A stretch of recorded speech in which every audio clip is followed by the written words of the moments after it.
Okay, this is Mesillat Yesharim. So we're in chapter 19, the elements of piety, Chasidut. There are three fundamental elements of piety. The first relates to the deed itself, the second to its application, and the third to the person's intentions. It's kavana. The first element of piety relating to the deed itself is subdivided into two parts, one concerning man's relationship to the divine presence, and the other concerning the man's relationship with his fellow man. The first of these two, concerning man's relationship to the divine presence, entails the meticulous fulfillment of all the mitzvot to one's maximum capabilities. This meticulousness is what the sages of blessed memory referred to as the vestiges of a mitzvah, as they said in Sukkah 38a. The vestiges of a mitzvah hold back retribution. For although the completion of the actual mitzvah is not dependent on these vestiges, one's obligation has already been fulfilled without reference to them. This is true for the general populace of Israel. However, it is the duty of the pious to add to the perfection of the mitzvot and not to reduce their proportions in any manner. The second of these two, concerning man's relationship with his fellow man, deals with the measure of benevolence that a person should always bestow upon others, while at the same time he must ensure that no harm befalls them through him. This applies to their physical, financial, and spiritual well-being. With reference to their physical well-being, one must endeavor to assist all people as much as possible to ease their plight. This is what we have been taught in Pirkei Avot 6:6. And it says, and to share the burden of his fellow. And if he can prevent any bodily harm that threatens another person or eliminate it after it has materialized, he must exert himself to do so. And this is, a perfect example why you see somebody broke down beside the road. They need help fixing a flat tire. You have no idea. Like sometimes some of those jacks in the back of the vehicles are so messed up, you can't get them out. The spare tire's flat, all that kind of stuff. And this is just simple little things. There's, someone might need something, a tool. Maybe you have in the back of your vehicle. Maybe that, that person that's upset, maybe someone, maybe they just need somebody to talk to. Maybe they don't have somebody to talk to. Maybe somebody's, maybe somebody needs a call. They, haven't heard from them in a while. And they, just little things like that. Right? One should give financial assistance to another person as far as one's resources allow. In whatever way possible, he should prevent any harm from befalling him. And surely one must avoid causing any type of damage that could result in harming others, whether individually or collectively. And even at the moment, no damage is foreseen. Nonetheless, since this is a possibility, he should remove and eradicate any potential cause of damage. Furthermore, our sages of blessed memory have said in Pirkei Avot 2:12, the money of another person should be as precious to you as your own. Spiritually, one must try to do whatever one can to bring satisfaction to another, whether the issue is one of honor or whether in other areas. The performance of any deed that one knows will please another is included in the mitzvah of piety. And of course, one must be careful not to cause hurt of any kind to anyone in any manner whatsoever. The underlying principle in all of these categories is that the Gemilut Hasidim, the acts of kindness, the sages of blessed memory have greatly extolled this virtue as well as our duty to carry it out. Also included in this mitzvah is the pursuit of peace, which refers to the general attitude of benevolence that should prevail between any two people. And the bookmark that I have in this book is this. It has a quote from the Talmud in Ubtzin 3:12. It says, Hashem found no vessel that retains blessing for the Jewish people better than peace. And this is by the Chaim Heritage Foundation. So, apropos. I will now prove all this from the words of the sages of blessed memory, even though it is self-evident and does not require any substantiation. And this is a long chapter. So, in chapter Bnei Ha'ir, the residents of the city, they said in Megillah 27b, the students of Rabbi Zakkai asked, how have you merited such longevity? He responded, I have never urinated within 4 cubits of a place of prayer. Because you should be, 4 cubits away from any place where there's urine or, excrement or something like that. So he says, I have never called anyone by a nickname. I've never failed to make kiddush over wine on Shabbos. I had an elderly mother. Once, when it was necessary, she sold her veiled head covering and obtained wine for me for kiddush. We have here a case of piety that involves very great meticulousness in mitzvot. For Rabbi Zakkai was already absolved, according to Jewish law, from obtaining wine for kiddush, since he was so deficient in financial means that his mother had to sell her veiled head covering to procure wine. Nonetheless, he did so as an act of piety. And with reference to the honor of another, Rabbi Zakkai would not refer to another person even by a non-derogatory nickname, as Tosafos explains there in Megillah 27b.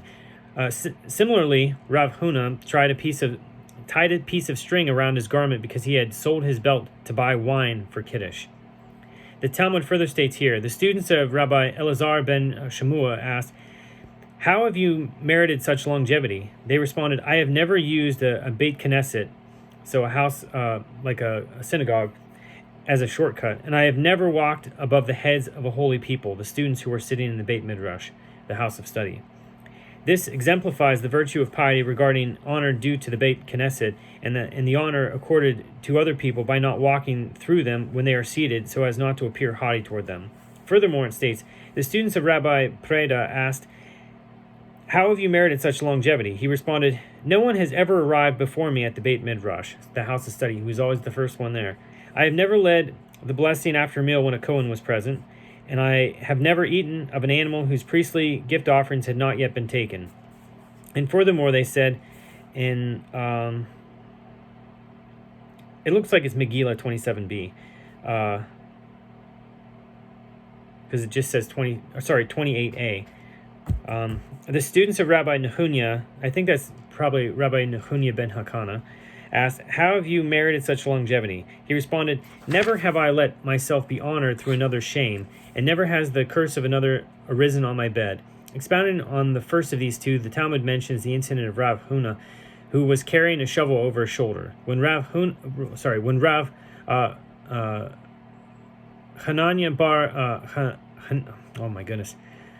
When Rav Hanan bar Hanilai came to relieve him of it, Rav Huna said, "If you normally carry this where you live, you may carry it, but if not, I am not willing to be honored if it would in turn lead to your denigration." So we see that although the meaning of the term "through another's shame" indicates a person who intentionally embarrasses another in order to increase his own honor, the pious, by contrast, are sometimes averse to receive an honor even if the other person willfully offers it, as when this will lead to embarrassment to the other person. In a similar vein, Rabbi Zera said, "I have never been strict within my own household. I have never walked in front of one who is greater than I. I have never allowed my thoughts to dwell on Torah in unclean places. I have never walked 4 cubits without Torah and tefillin. I have never slept over naped in the Beit Midrash." I have never slept nor napped, in the Beit Midrash, the house of study. I have never rejoiced over another's failure, and I have never referred to another by his nickname. The above reflect the various acts of piety previously mentioned. Our sages of blessed memory have further stated in Bava Kama 30a, Rav Yehuda said, "He who desires to be a pious person should particularly observe those matters pertaining to the laws of barachot, of blessings. And this refers to those matters governing man's relationship to his Creator. And others say he should observe those matters pertaining to the laws of damages. And this refers to those matters governing man's relationship with his fellow man. And others say he should observe those matters pertaining to that which is found in Pirkei Avot, for this incorporates portions of all the above." Gemilut Chassidim, acts of kindness, acts of loving kindness, are fundamental to a pious person. For piety itself, Chasidut, is derived from Chesed. The sages of blessed memory have said in Pirkei Avot 1:2, "The world stands on 3 pillars, one of which is Gemilut Chassidim, acts of kindness." They said they of blessed memory have enumerated it in Peah 1:1. Among those things whose fruits a person enjoys in this world and whose principle endures for him in the world to come. Furthermore, they said in Sota 14a, Rabbi Simlai expounded, "The Torah begins and ends with Gemilut Chassidim." And they have further said in Yevamot 79a, Rava expounded, "Anyone who possesses the following 3 traits is clearly descended from Avraham Avinu, Abraham our father: compassion, shyness, and kindness." In Sukkah 49b, Rabbi Elazar said, "Gemilut Chassidim, loving kindness, is even greater than charity, tzedakah, as it says in Hosea 10:12. Sow for yourselves with charity and reap with chesed," reap with kindness. And in Sukkah 49b, it says, "In 3 respects, Gemilut Chassidim is greater than charity." Charity is accomplished with one's money, while Gemilut Hasidim is done with one's physical being. Charity is for the poor, while Gemilut Hasidim is for the poor and the wealthy alike. Charity is for the living, Gemilut Hasidim is for both the living and the departed.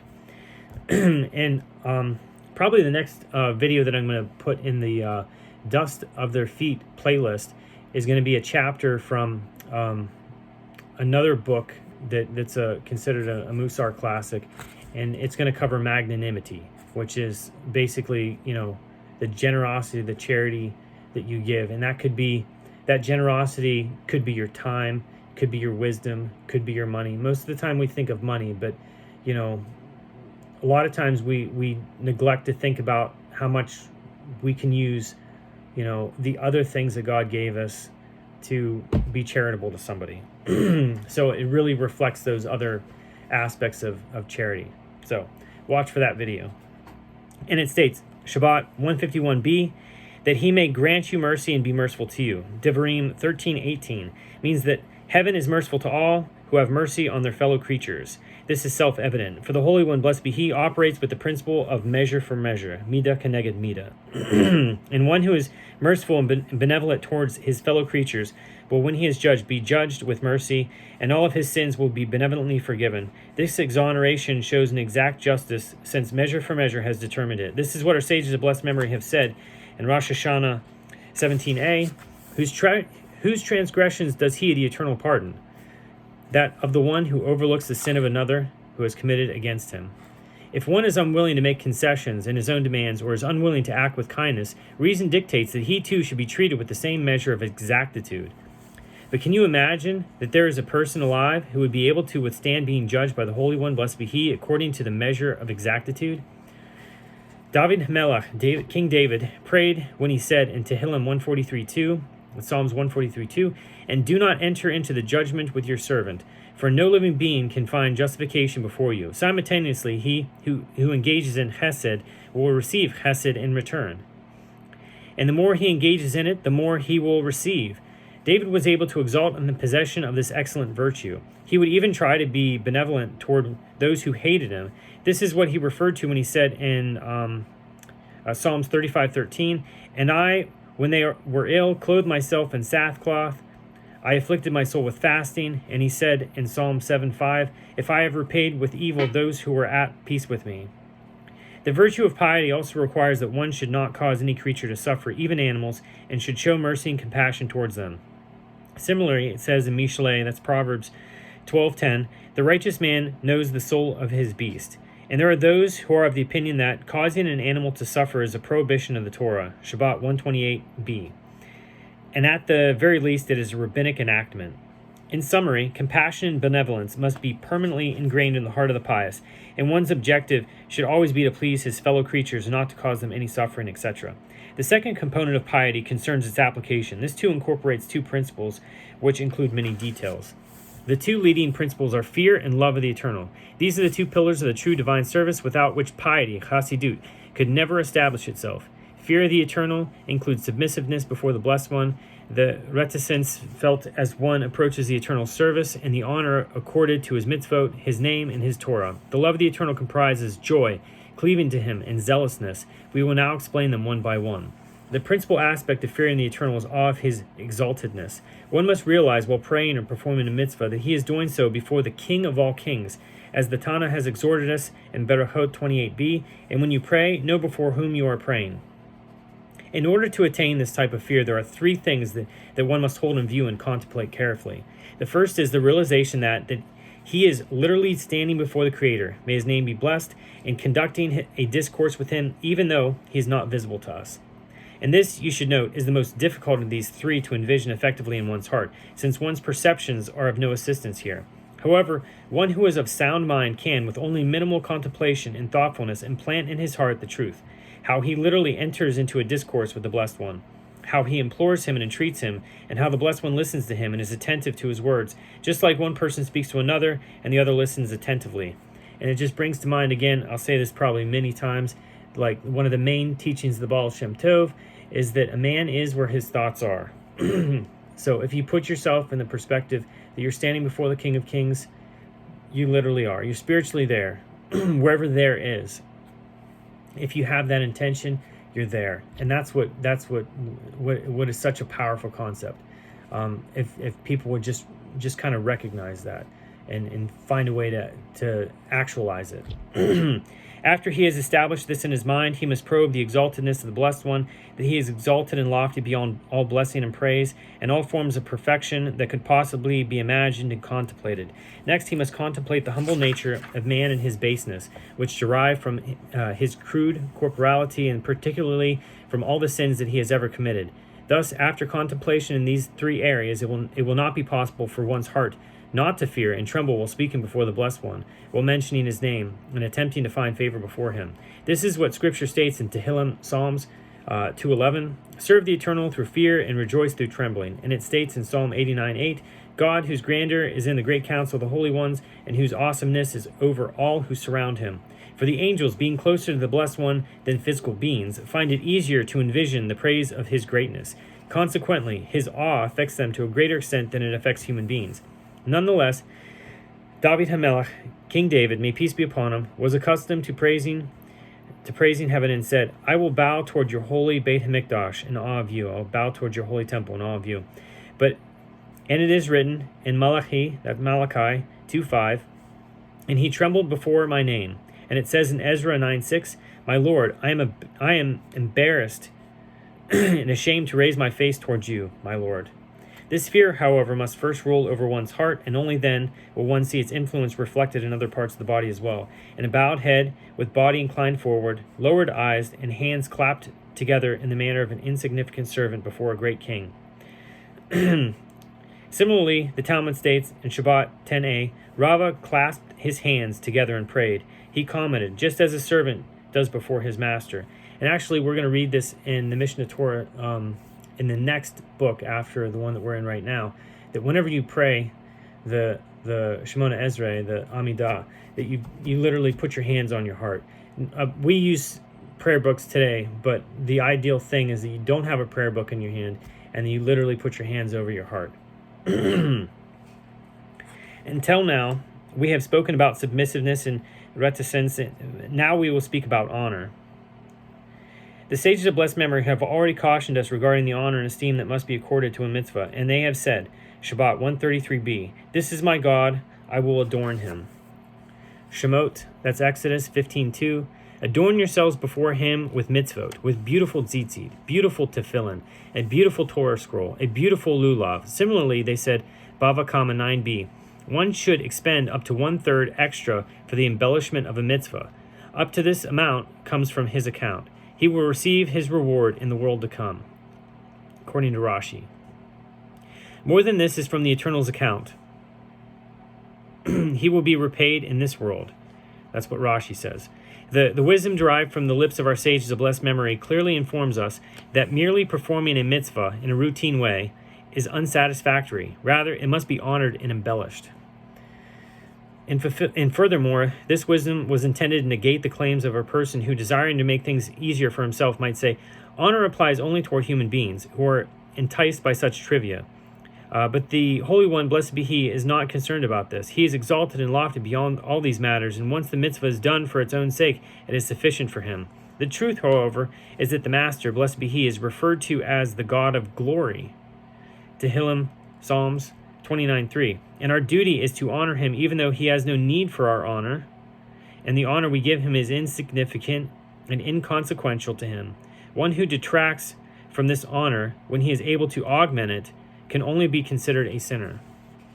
In this manner, the prophet Malachi remonstrated against Israel in the name of the Eternal. He says in 1:8, if you present a blinded animal as sacrifice, is there nothing wrong with this? Offer it to the ruler of your province. Will he accept it? Will he honor you? The sages of blessed memory, however, cautioned us to conduct ourselves in the opposite manner regarding the divine service. And they said in Sukkah 50a, regarding water, designated from before Shabbos for the water libation on the Shavuot. I'm sorry. That didn't sound right. Let me read that again. Our sages of blessed memory, however, cautioned us to conduct ourselves in the opposite manner regarding the divine service, and they said in Sukkah 50a regarding water designated from before Shabbos for the water libation of the Shabbos occurring during Sukkot. So the water festival that was exposed, that filtering it thereby neutralized the concern about snake venom in the water, would be of no avail, because because when did they say that this is applicable, filtering the exposed water to make it permissible? When referring to usage for a layman, but for use in the Beit HaMikdash, in the Holy Temple, whoever said such a thing. Surely he, Rabbi Nehemiah, holds that the logic of offer it to the ruler of your province, in Malachi 1:8, look at this. What could be lacking from filtered water, which has already been permitted to a layman? Yet, nonetheless, it is prohibited for use in the Beit HaMikdash because it lacks the honor appropriate to the Beit HaMikdash. They further said in Sefaria, in all your choice vow offerings, Deuteronomy 12:11, means that one should bring only the choicest.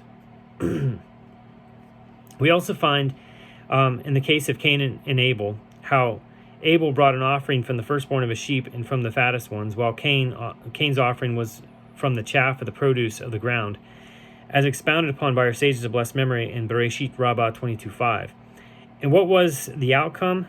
And the Eternal showed regard to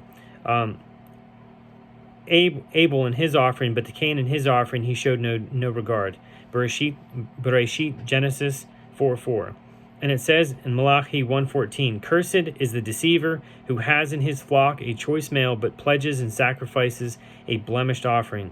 For I am a great king, and it is befitting to bring from the choicest of animals. In so many instances, our sages of blessed memory have warned us against the denigration of mitzvot, as they said in Megillah 32a. Whoever holds a Torah scroll while it is uncovered will be burned naked, bereft of the mitzvahs he was performing while holding the Torah scroll, according to Tosafot, because of the denigration of the mitzvah. The procedure for bringing the Bekorim, the first fruit offerings, can enlighten us regarding the meaning of the embellishment of mitzvot. For we have been taught in the Mishnah, Bekorim 3:3, the ox walks before them, its horns gilded in gold, and an olive wreath on its head. It also states in the same passage 3:8, the wealthy bring their Bekorim in baskets gilded in gold, and the poor bring theirs in wicker baskets. And it states in 3:10, there are three categories of Bekorim. Bekorim, the additions to the Bekorim, and the adornments surrounding the Bekorim. From this, we see clearly how appropriate it is to add to the actual mitzvah for the sake of its embellishment, and from here we can extend this idea to all the other mitzvot of the Torah. And they said, Shabbat 10a, Rava put on expensive socks before praying, saying, prepare yourself, adorn yourself before your God, O Israel. Amos 4:10 or 4:12.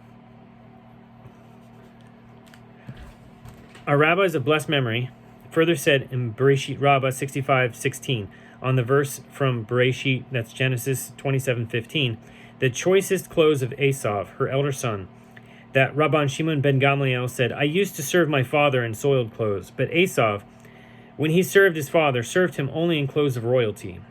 Now, if this is the case regarding a creature of flesh and blood, it must apply with far greater force to the King of all the kings, the Holy One, blessed be He, before whom one should stand in prayer dressed in clothes of honor, and before whom one should sit the way one sits before a great king. Honoring Shabbos and Yom Tov is also part of this category. One who enhances their honor surely pleases his Creator, as we have been commanded in Yeshayahu, so Isaiah 58:13, and you shall honor it. Once it becomes clear to us that honoring Shabbos is a mitzvah, we will find that there are many ways to implement this honor. However, the rule is that we must perform any action which reflects the importance of Shabbos. Accordingly, the earlier sages involved themselves in the preparations for Shabbos, each one in his own manner. In Shabbos 119a, Rabbi Abahu would sit on a stool of ivory and fan the fire. Rav Safra would singe the hairs off the head of a slaughtered animal. Rava would salt a fish. Rav Huna would light a candle. Rav Papa would make wicks. Rav Hista would mince beets. Rabba and Rav Yosef would split wood. Rav Nachman would carry things in and out of the house, saying, had Rabbi Ami and Rav Asi been my guests, would I not have performed such labors for them? So also noteworthy is the analogy of Rav Nachman, for it can serve us as a model. Rav Nachman used to ponder how he ought to go about honoring another person under ordinary circumstances. In exactly that manner, he would honor Shabbos.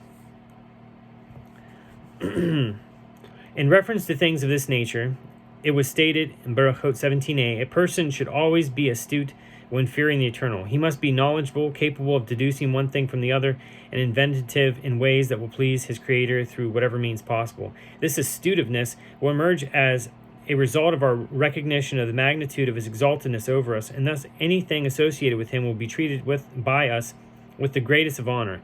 And since the Blessed One, in his great benevolence, and in spite of all our lowliness, desired in his humility to apportion honor to us and to impart to us his holy words, we should therefore at least honor those words with all our capacity and recognize their preciousness in our lives. This is the true fear of the Eternal, the awe of his exaltedness that we have mentioned, and the sense of honor that springs from this is similar to those expressions of love that are divisions of the love of the Eternal, as I am going to discuss with the aid of heaven. This, however, is not the case regarding fear of punishment, which is not the primary type of fear, and the previously mentioned superior qualities, that is, submissiveness, shame, and the honor given to his mitzvot, cannot be evoked by this type of fear. Let us now return to the honor of Shabbos. Our sages said in Shabbat 119a, Rav Anna would wear black. He would wear a black garment on Erev Shabbat, thereby highlighting the honor of Shabbos by his wearing beautiful garments on Shabbos itself. From here we see that not only the preparation for Shabbos is part of the mitzvah of honoring Shabbos, but even the contrasting absence of honor is also part of the mitzvah when it throws into relief the features of honor. Similarly, they prohibited in Gittin 38b eating a meal on Erev Shabbos out of deference to Shabbos, and the same applies to other cases like this. So basically, like like leaving a meal out of your day on Friday just so that the meal when Shabbat comes around will be more fulfilling and more uplifting. It contrasts it way better, right? And also in the fear of the Eternal is the honor given to the Torah and those who study it. We have explicitly been taught in Perkei Avot 4:6, whoever honors the Torah is himself honored by his fellows. And our sages of blessed memory have said in Sanhedrin 102b, Rabbi Yochanan said, why has Achav privileged to reign for 22 years? Because he honored the Torah which was given with 22 letters, as it says in 1 Kings, Malachim Aleph 20, verses 2 through 9. And he sent messengers to Achav, and the total delight of your eyes let them place in their hands and take. And he said to the messengers of Ben-Hadad, tell my master the king that whatever you have previously requested of me I will comply with, but this one thing I cannot do. The Talmud asks, what is meant by the words, the delight of your eyes, if not a Torah scroll? And they of blessed memory have said, based on Berachot 18a, if one were traveling from place to place, he shouldn't put it, meaning a Torah scroll, in a sack and place it on a donkey and ride atop it, but instead he should place it in his lap. They also prohibited in Moed Katan 25a, sitting on a bed which has a Torah scroll on it. And they said in Eruvim 98a, one may not throw away sacred writings, not even halachot or agadot. And they prohibited placing scrolls on the prophets and the writings on top of those of the 5 Humashim, the 5 books of the Torah. Our sages of blessed memory enacted these prohibitions for the entire congregation of Israel, and one who practices piety should use them as paradigms and enlarge upon them for the honor of the name of the Eternal, his God. Honoring the Torah also includes the cleanliness and purity that is a requirement for the study of Torah. One should not occupy himself with Torah study, even if only in thought, in places that are filthy, or when his hands are unclean. Our sages have cautioned us at length about this in numerous places. So concerning those who learn Torah, as it explicitly states in Vayikra, that's Leviticus 19:32, you shall stand up before the venerable and give respect to a sage. And from here we deduce the various types of honor that might be accorded them and certainly should be accorded by one who practices piety. Our sages of blessed memory have already said in Ketubot 103b, and one who honors those who fear the Eternal. Tehillim, that's Psalms 15:4, refers to Jehoshaphat, king of Yehuda. Whenever he saw a Torah scholar, he would rise from his throne, embrace him, kiss him, and say to him, my dear Rebbe, my dear teacher. And when Rabbi Zera in Baruchot 28a became too weak to continue learning, he would place himself at the entrance to the house of study so that he could perform a mitzvah by standing before Torah scholars. We can already see how all of these are things that the Creator, may his name be blessed, desires, and that he has revealed this through his supreme wisdom. Therefore, one who wishes to please his Creator should walk in his path, learning to devise ways for doing what is right before the Blessed One. This aspect of piety also includes respect for the Beit Knesset, the synagogue, and the Beit Midrash, the house of study. For it is not enough to merely avoid levity while in them. Rather, one must conduct himself within them with the utmost respect and awe in all ways and actions, and whatever he would not do in the palace of a great king, he should not do within them. We will now discuss the love of the eternal and its three divisions: joy, cleaving to the eternal, and zealousness. Love of the eternal means that a person truly longs for and craves the nearness of the Blessed One. He pursues his holiness as one pursues something that he strongly desires, and the mere mention of the Blessed One's name, the uttering of his praises, and one's involvement with the words of the Blessed One's Torah and with his divine nature will bring one true delight and enjoyment in the manner of one who deeply loves the wife he married in his youth, or his only son, whereby even just referring to them brings him pleasure and enjoyment. As Scripture states, Yirmiyahu, that's Jeremiah 31:19, "For when I speak about him, I will remember him enduringly." Surely someone who truly loves his Creator will never forgo the eternal service for any reason whatsoever, unless there are circumstances that are beyond his control, and he will need neither encouragement nor inducement to serve him.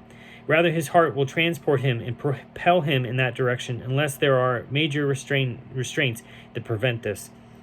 This is the coveted virtue that the saintly Chasidim Rishonim were privileged to acquire, the early pious ones.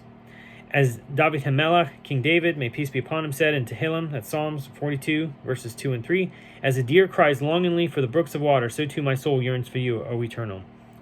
My soul thirsts for the eternal, the living God. When will I merit to come? And it says in Psalms 84:3, "My soul longingly yearns for the courtyards of the eternal." And in Psalm 63:2, it says, "My soul thirsts for you, my flesh pines for you." All of this derives from intense pining for the Blessed One, similar to what the prophet has said in Yeshayahu, that's Isaiah 26:8, "The craving of the soul was for your name and your remembrance." And it says in Isaiah 26:9, "My soul yearns for you at night. As long as my spirit is within me, I will seek you out." David himself said in Tehillim, that's Psalms 63:7, "I remember you while upon my couch, and night watches I will meditate upon you." He described the pleasure and delight that he experienced when uttering and recounting the praises of the Eternal. May his name be blessed. And he said in Psalm 119:47, "I will delight in your mitzvot, which I love." And in Psalm 119:24, it says, "Indeed, your testimonies are my delight." But certainly this love must not be conditional upon anything such as loving the Creator, blessed be He, because He is good and grants wealth and success. Rather, it must be like the instinctual love of a son for his father, whereby his nature forces him and compels him to feel this way, as it says in Devarim, it's Deuteronomy 32:6, "Is he not your father who acquired you?" The test of this type of love comes in times of distress and suffering. Our sages of blessed memory have said in Baruchot 54a, "You shall love the Eternal, your God, with your whole heart and with your whole entire being." Deuteronomy, Devarim 6:5, "Even if it takes your life, with all your might." That means with all your monetary possessions. However, in order that suffering and distress should not give rise to difficulties and obstacles that would hinder one's love for the Eternal, a person must give himself two replies. The first one applies to all people equally, while the other applies to sages who are of profound wisdom. The first reply is that everything that proceeds from heaven is for the good, based on Baruchot 60b. This means that even the kind of suffering and distress that appears injurious to a person is in fact truly good, as in the case of a doctor who cuts away at the flesh or amputates an infected limb in order to heal the rest of the body and prevent the patient's death. Even though the act seems cruel, in reality it is an act of compassion that is concerned with the ultimate good of the patient, and the patient will not cease to be devoted to the doctor because of what occurred. On the contrary, he will be even more devoted to him. And likewise, when someone envisions that everything that the Holy One, blessed be He, has done for him is for his good, whether this relates to the person or to his financial situation, even though he may not be able to perceive or understand how this is so, yet nonetheless it is so, his love of the Eternal will never be weakened by distress or by suffering of any sort. On the contrary, it will intensify and it will steadily increase within him. However, those of true wisdom have no need even for this rationale, for they are not concerned with themselves at all. Rather, all their prayers are aimed at enhancing the honor of his name, blessed be he, and pleasing him. Therefore, if the impediments in their way become more troublesome, and they need even greater strength to remove these impediments, their hearts will grow stronger, and they will rejoice in revealing the power of their faith. Just like a general famed for his courage, who always chose for himself the hardest battles, so that victory would serve the purpose of revealing his might. This is something that those who are devoted to one another are accustomed to do, that when given the opportunity, they will rejoice in his ability to reveal the extent of his intense love for the other. We will now explain the three divisions of love of the eternal that I mentioned previously: cleaving to the eternal, joy, and zealousness. Cleaving to the eternal occurs when one's heart cleaves to the name of the Blessed One so completely that he no longer aspires to or concerns himself with anything other than him. And this is the point of the allegory that is found in the words of Shlomo, Mishle, that's Proverbs 5:19, a beloved gazelle, full of favor, her breast will satiate you at all times. Because of her love, you will always be neglectful. And in the Gemara, they of blessed memory have said, with reference to that verse, Eruvim 54b, it was said about Rabbi Elazar ben Pedas that while he was absorbed in Torah study in the lower marketplace of Zippori, his overcoat lay in the upper marketplace of Zippori. The goal of this virtue is that a person should always remain in his state of cleaving to the eternal, and if he loves his eternal, his creator, he will surely be filled with his cleaving to the eternal, at least during the divine service. And in the Talmud Yerushalmi, they said in Barachot 51, Rabbi Hanina ben Dosa was standing and praying when a poisonous creature bit him. Nevertheless, he did not interrupt his prayer. His disciples said to him, Rabbeinu, didn't you feel it? He responded, I swear, because I was concentrating on my prayers, I felt nothing. In reference to cleaving to the eternal, the Torah has instructed us numerous times to love the eternal your God and to cleave to him. Devarim, that's Deuteronomy 30:20, and you shall cleave to him. Deuteronomy 10:20, 13:5, and David said in Tehillim, Psalms 63:9, my soul cleaves after you. The theme of all these verses is one, the cleaving of man to the Blessed One until he can no longer part with him and move away from him. And our sages of blessed memory have said in Bereshit Rabbah 80, verse 7, Rabbi Shimon ben Lakish said, the Holy One, blessed be he, showed his love for Israel through three expressions of love. And we derive all of them from the episode of Shechem ben Hamor, through cleaving, through longing, and through desire. These are the essential ingredients of the principle of love, namely the longing that I have mentioned, the cleaving, and the satisfaction and pleasure that one derives from his preoccupation with matters pertaining to his beloved. The second division of the love of the eternal is joy. This is a fundamental precept in the service of the eternal. This is what David instructed us when he said in Tehillim, that Psalms 100, verse 2, serve the eternal with joy, come before him with exultation. And it says in Psalm 68:4, and the righteous will be glad. They will rejoice before God and exult with joy. And our rabbis of blessed memory have said in Shabbat 30b, the divine presence will only reside through the joy experienced by the performance of a mitzvah. And in reference to the verse mentioned above, serve the eternal with joy.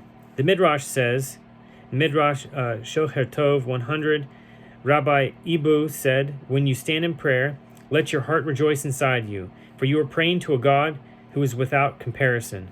This is true joy, that one's heart is filled with happiness over the privilege of serving the Master, blessed be he, who has no equal, that he is able to occupy himself with his Torah and his mitzvot, which are truly perfect and eternally precious. And Shlomo, with proverbial wisdom, said in Shir HaShirim, that's the Song of Songs 1:4, draw me onwards, we will run after you. The king has brought me to his chambers, he will exult and rejoice in you. For the more a person is privileged to penetrate the inner sanctums of knowledge concerning the greatness of the Blessed One, the greater will his joy be, and the more will his heart rejoice within him. And it says in Tehillim, that's Psalms 149:2, let Israel rejoice in its Maker, the sons of Zion should exult in their King. David, who had already attained this level in an outstanding way, said in Psalm 104:34, may my musings be sweet upon him, I will rejoice in the eternal. And it says in 43:4, and I will come to the altar of the Lord, to God who is the joy of my rejoicing, and I will praise you with the harp, O Lord my God.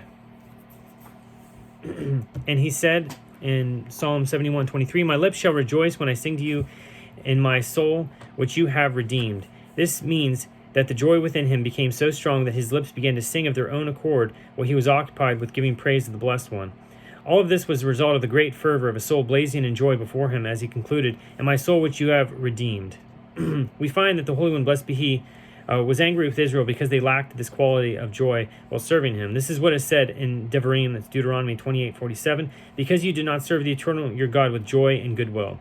And David, when he saw that Israel, while contributing to the building of the Beit HaMikdash, the Holy Temple, had already attained this level, prayed that this good virtue should remain with them and not disappear. This is what is stated in Divrei Hayamim Aleph, so First Chronicles 29:17 through 18. "And behold, I have seen how your nation that is here joyfully contributes on your behalf. O Eternal, the God of Abraham, Isaac, and Israel, our forefathers, preserve this forever, the workings of the thoughts and hearts of your nation, and direct their hearts, that they may continue turning toward you." The third division is zealousness. This means that one should be zealous on behalf of the Holy One's name, hate his enemies, and strive to subdue them as much as he can, so that the service of the Blessed One may be carried out, thereby increasing his honor. This is what David, may peace be upon him, said in Tehillim, that's Psalms 139, verses 21 and 22. "For indeed those who hate you, O Eternal, I will hate, and with those who rise up against you I will quarrel. I hate them with the utmost hatred, they became my enemies." And Elijah said in Malachim Aleph, 1 Kings 19, verse 10, "I have been exceedingly zealous for the Lord of hosts." We have already seen what reward he received for his zealousness on behalf of his God, as it is stated at Bamidbar, that's Numbers 25:13, because he acted zealously on behalf of his God and atoned for the children of Israel. Our sages of blessed memory spoke out often against the person who is in a position to protest wrongdoings, but fails to do so. And they decreed that he should be regarded as having committed the very same sin as the sinners. And in Midrash Echa, so the Midrash on the Book of Lamentations, it says in 133, it states, "Her officers were like deer," which refers to Echa, or Lamentations 1:6. It means that just as the deer place their faces one beneath the other when it's hot, so too the leaders of Israel would see transgression and look the other way. The Holy One, blessed be he, said, "The time will come when I will do the same to them." It is obvious that one who has a dear friend will not be able to remain passive if he sees his friend being beaten or insulted, and he will surely come to his defense. Similarly, one who loves the name of the Blessed One will not be able to tolerate seeing his name desecrated, heaven forbid, and his mitzvot violated. This is what Shlomo said in Mishlei, that's Proverbs 28, verse 4. Those who desert the Torah will praise the wicked, and those who protect the Torah will contend with them.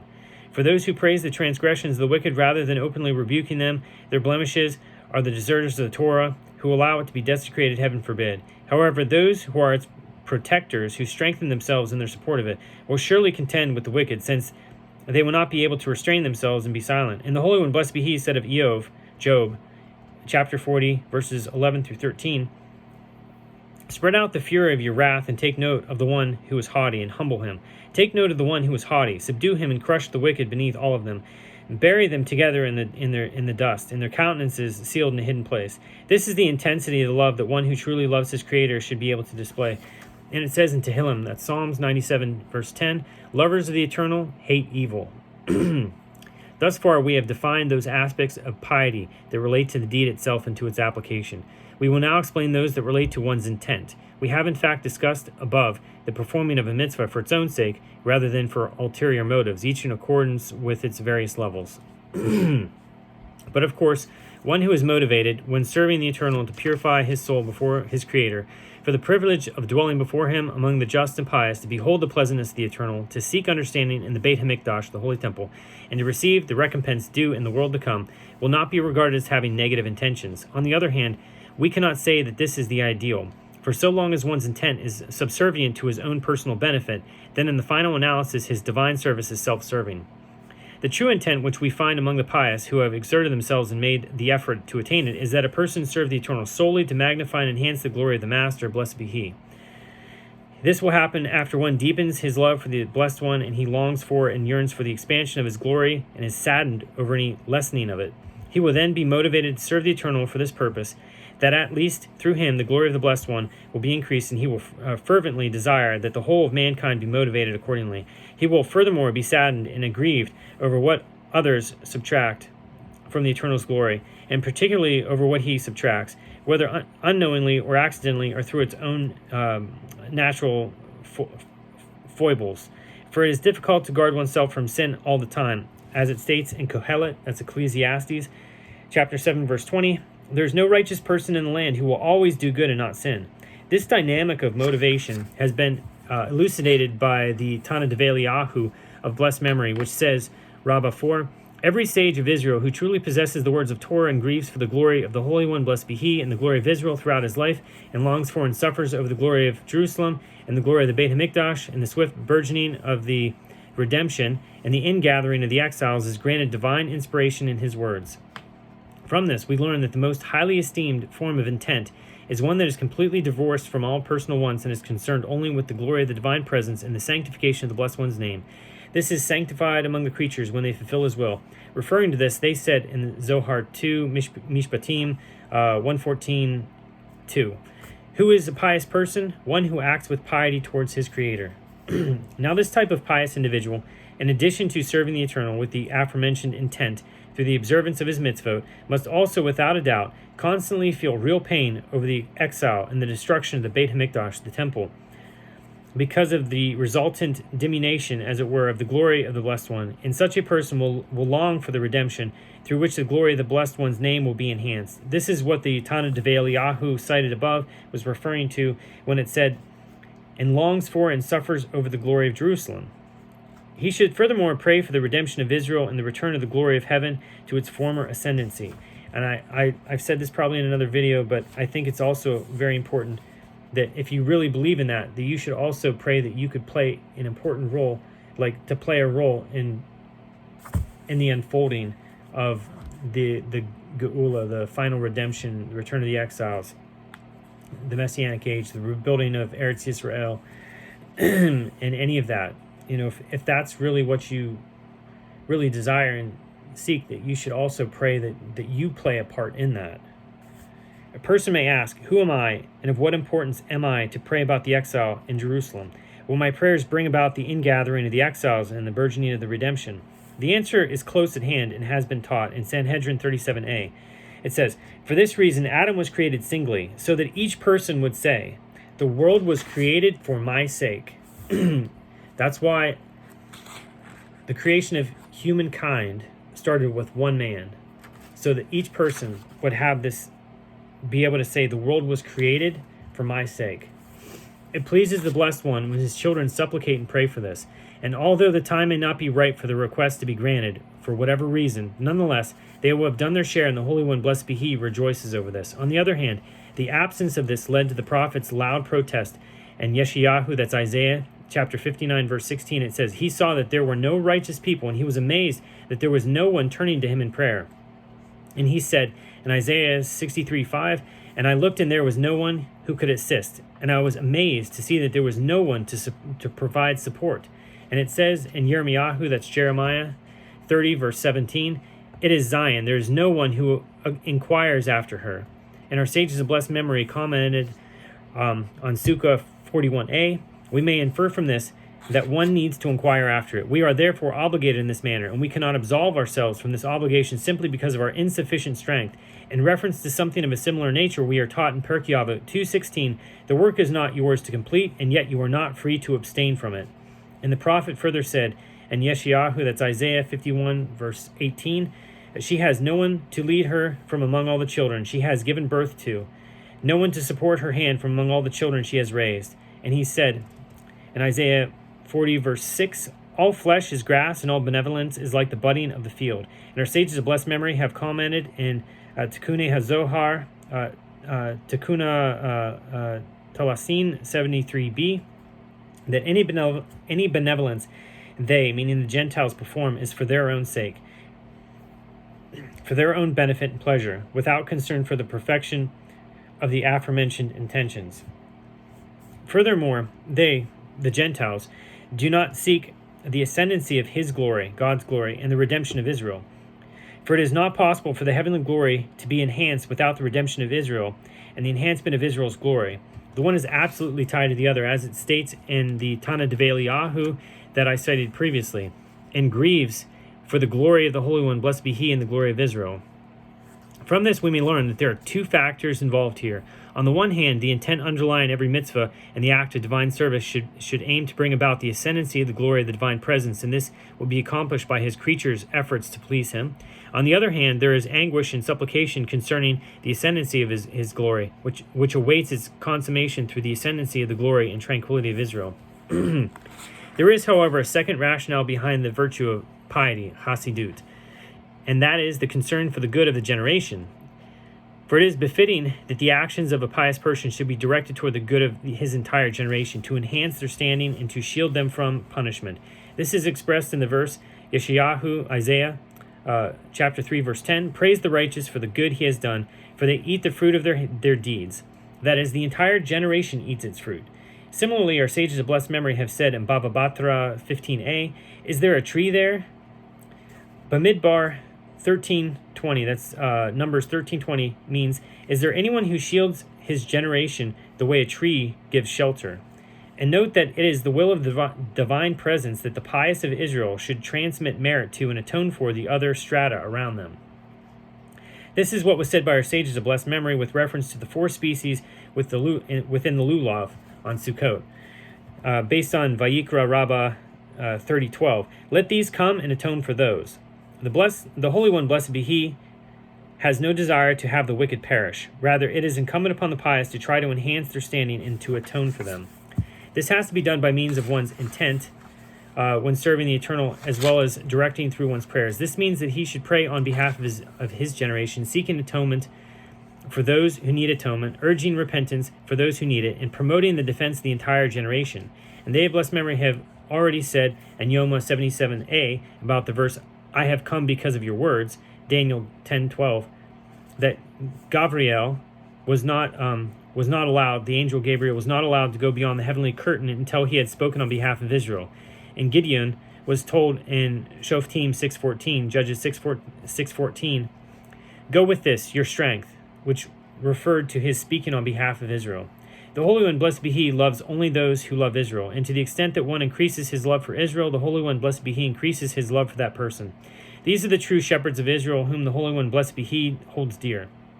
Those who sacrifice themselves for His flock, beseeching and laboring on behalf of their peace and well-being, constantly standing in the breach to pray for the repeal of the harsh decrees against them and for the gates of blessing to open wide on their behalf. This can be compared to a father who loves no more than the person who has shown genuine love toward his father's sons.